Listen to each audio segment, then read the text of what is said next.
Scripture writing is something that I've been doing lately on my channel, and I've been really enjoying doing it. I love the process, and the process is this. I look up a scripture. No, get over here and lay down. Come on, stay right here on the rug.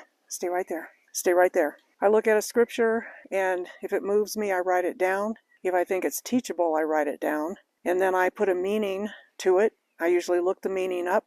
Then the most important part of it is I write how it applies to my life. So that is how I do my scripture writing process. And I've been using my scripture writing journal. This is what it looks like on the inside. Make sure I've got sound. Wow. Awesome. Whoops. Okay, let's get this going.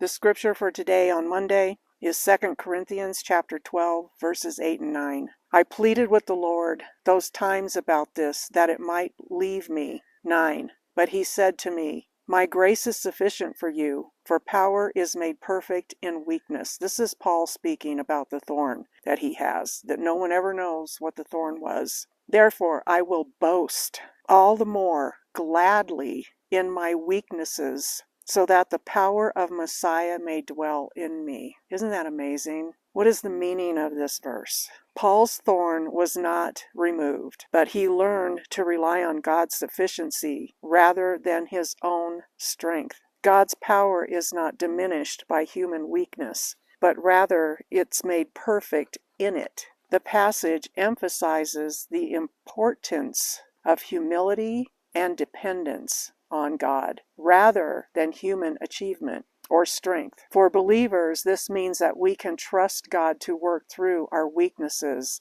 and limitations rather than trying to overcome them through our own efforts. So beautiful out here. How can I apply this to my life? This is a reminder that without God's constant presence in my life, I can do nothing to make my life better. My thorn is struggling to truly love others the way God commands. It is only through seeing others through his eyes that I can love the unlovable. I was reading in Matthew the other day, and Judas is getting ready to betray him. And Jesus says to him, friend, do what you need to do. And I just sat there and I was like, Jesus knows that this man is going to betray him. And he calls him friend. And it was in that moment that I really realized that I need to really work on my love of others. And the only way we can love others the way we are supposed to is to look at everybody through the eyes of Christ instead of through our human eyes.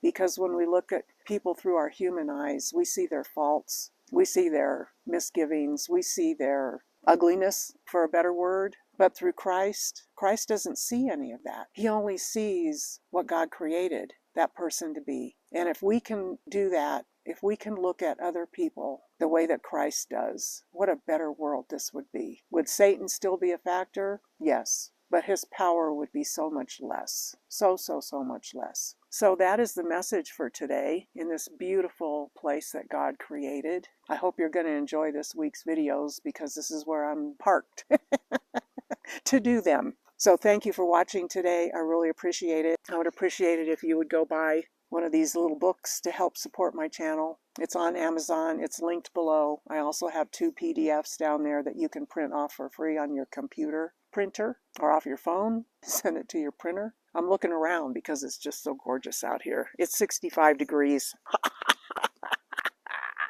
Yes. Where I live, it's going to be 90. I turned the air on before I left my house. Anyway, thank you for watching this one. I love you all, and I will see you tomorrow for scripture writing. Have an awesome day. Thumbs up the video. Leave a comment. I appreciate it. Thank you.